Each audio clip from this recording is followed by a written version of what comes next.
People have to wonder, where does Sunny Hostin get her opinions? Yeah. Like you said, and it's obviously from her husband. She has to tell her what to say on The View, because without it, she's got nothing up there. She's not very bright. But the problem with her is that she went full race. Welcome back to Star Power Scoop. Thanks for joining us. Let's dive in. Sunny Hostin, one of The View's most outspoken and polarizing figures, recently found herself at the center of a scandal so ironic it felt like satire. Known for her fiery takes on race, reparations, and identity politics, she has built a career on calling out racial injustice. Loud, confident, and morally self-assured, she presents herself as a voice of authority on these issues. So when she appeared on PBS's Finding Your Roots, a show where celebrities uncover their ancestry, viewers expected her story to align with her public persona. For someone so vocal about racial justice, you'd think her lineage would reflect her beliefs.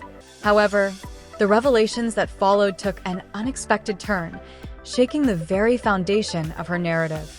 Hostin sounds like a town. We're in Sunny Hostin. She was on PBS's Finding Your Roots, a show dedicated to researching celebrity ancestry. For context, Sunny is a staunch supporter of reparations and has made a fortune spewing nonsense about white privilege and racial justice. Well, turns out she's not as oppressed as she claims she is.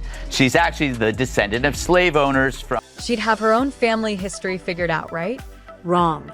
What Sunny uncovered on Finding Your Roots was absolutely jaw-dropping, leaving both her and the internet in total shock. But before we dive into the drama, don't forget to like and subscribe for the latest Hollywood gossip. As Sunny sat across from renowned genealogist Henry Louis Gates Jr., eager to explore her ancestry, she had no idea the bombshell awaiting her. Her world was about to be turned upside down. It turns out her ancestors weren't struggling immigrants, but something far more surprising. Oh, I'm a little bit in shock. I just always thought of myself as Puerto Rican, half Puerto Rican. I didn't think I was, my family was originally from Spain and slaveholders. Yeah. So how are you feeling, my friend? I think it's actually pretty interesting that my husband and I have shared roots. Yeah. So I do appreciate that. And I think it's great for our children to know this information. I guess it's a fact of life that this is how some people made their living, on the backs. Not oppressed minorities, slave owners. That's right. Sunny Hostin, who has spent years advocating for reparations and condemning the legacy of slavery, discovered that her own family had directly benefited from the very system she denounced. Her reaction? Pure shock. Awkward silence. A moment of undeniable discomfort. Sunny blinked, clearly struggling to process the revelation. "I didn't think my family was originally from Spain or slaveholders," she stammered, as if the words felt foreign leaving her mouth. For a brief moment, the room went dead silent. An awkward pause so heavy, you'd think your TV had frozen.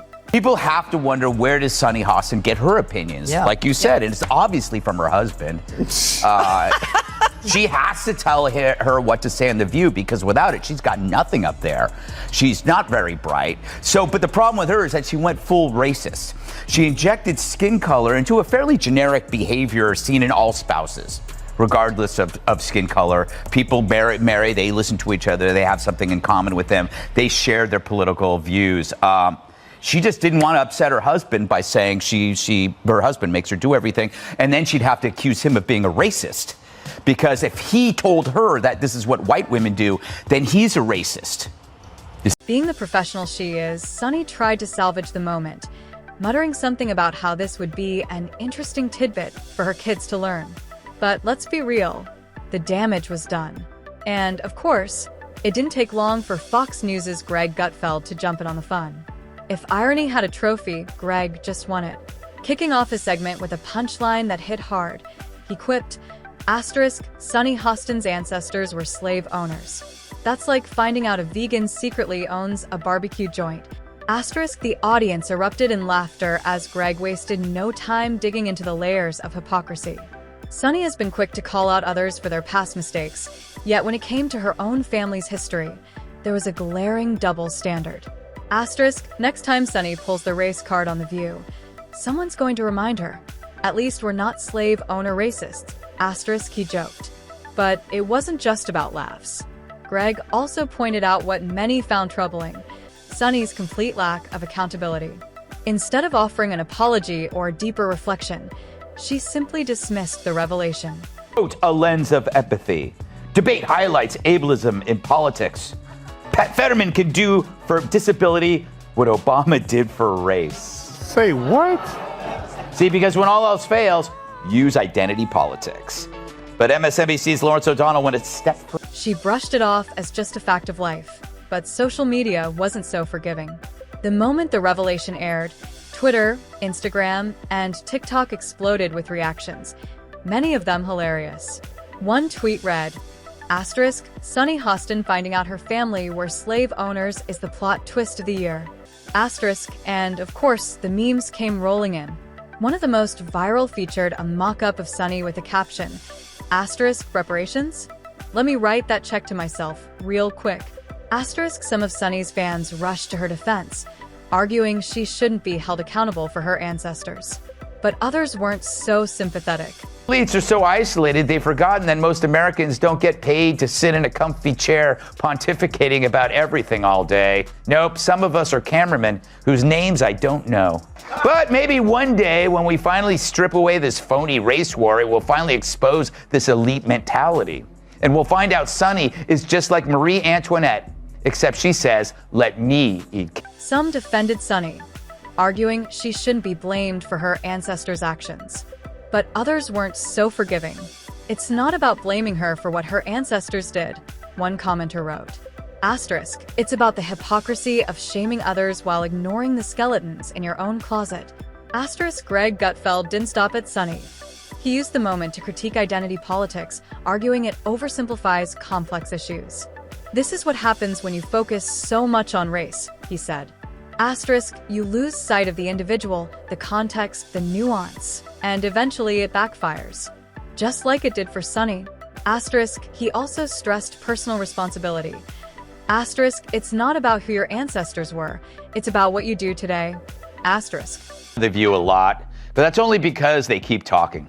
Those hens are always clucking. They get to say stupid stuff for an hour every day, and then I get to say stupid stuff for an hour every day, except on purpose. But every now and then, one of those dingbats inadvertently says something that reveals modern liberal thought so perfectly, it deserves further study. You know, like a weird serpent that washed up on the beach and you want to poke it with a... For years, Sunny Hostin has lectured others on race and historical accountability.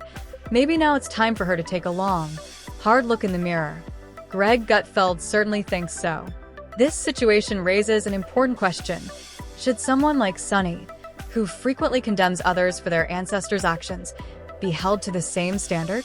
Or is simply acknowledging the past enough without letting it define you? Greg's panel had a field day with this one. One co-host joked, asterisk, if Sunny's been shaming descendants of slave owners, does she now have to shame herself? Asterisk, another quipped, asterisk, it's funny how wrapped up she is in identity politics. Turns out she didn't even know who she was. Asterisk, while the internet had a blast at Sunny's expense, some pointed out that this could have been a turning point for her. Instead of brushing it off as just a fact of life, she could have used the revelation to spark a more nuanced conversation about history, identity, and her own family's past. Imagine if she had said, asterisk, I've learned something surprising about my family, and it's making me rethink how I approach these conversations. Asterisk, that kind of self-reflection could have changed the narrative. But instead, it was a shrug and a quick pivot. Even her co-hosts on The View seemed unsure how to react. Whoopi Goldberg, known for her sharp wit, might have been holding back a quip like, asterisk, Sunny, do you want me to get you coffee? Or should we ask your slave-holding ancestors for a refill? Asterisk, at the end of the day, this isn't just about Sunny. It's a cautionary tale about the dangers of self-righteousness and the importance of humility. History is complicated, messy, and often uncomfortable, and none of us are free from its shadow. That's why it's crucial to approach these sensitive topics with grace, self-awareness, and a willingness to learn. As Greg Gutfeld put it perfectly, asterisk, when you spend your life looking for racism everywhere, eventually, it finds you. And for Sunny, it was sitting right there in her family tree. Asterisk. So, what's next for Sunny Hostin? Will she confront this irony head-on or continue as if nothing happened? Only time will tell. But one thing's for sure, this story will be talked about for a long time. And who knows? Maybe next time she lectures America on history, she'll think twice before throwing stones from her glass ancestral house. If you enjoyed this video, don't forget to like, subscribe, and I'll catch you in the next one.